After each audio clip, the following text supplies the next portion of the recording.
The goal for problem number 43 is to find an equation of the line L, and it shows that this line L in number 43 here is perpendicular to this other line, and the other line has the equation y equals 2x.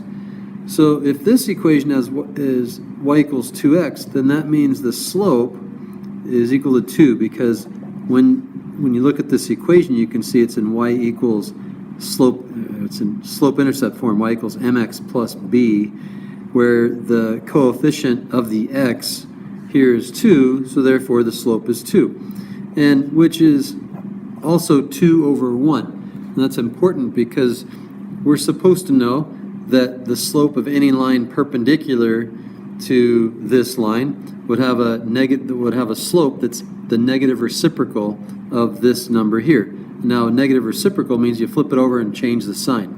So if this line, the original line, has a slope of 2, it means that, let me use a different color here, it means that this line here has a slope of, flip it over the fraction, the reciprocal, but the opposite, the negative reciprocal. So in other words, the slope of this line multiplied by the slope of that line, when you multiply the two slopes, m1 times m2, you're supposed to get negative 1. 2 times negative 1/2, you get negative 1. So check.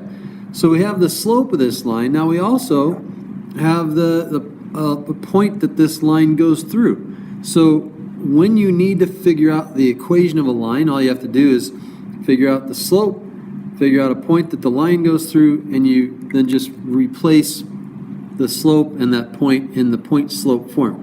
So the point-slope form, PS form, you know I like acronyms, the point-slope form of a linear equation is y equals y minus y1 equals m times x minus x1.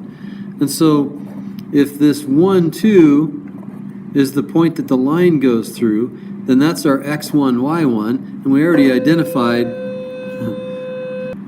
that's what happens when I do my videos at school, we already identified the slope, so that's the m. So we replace y1 in the point slope form with 2, the m with negative 1/2, and then the x1 with 1. And there we have our equation of the line perpendicular to the other line here. So the equation of line L is right there. That's it.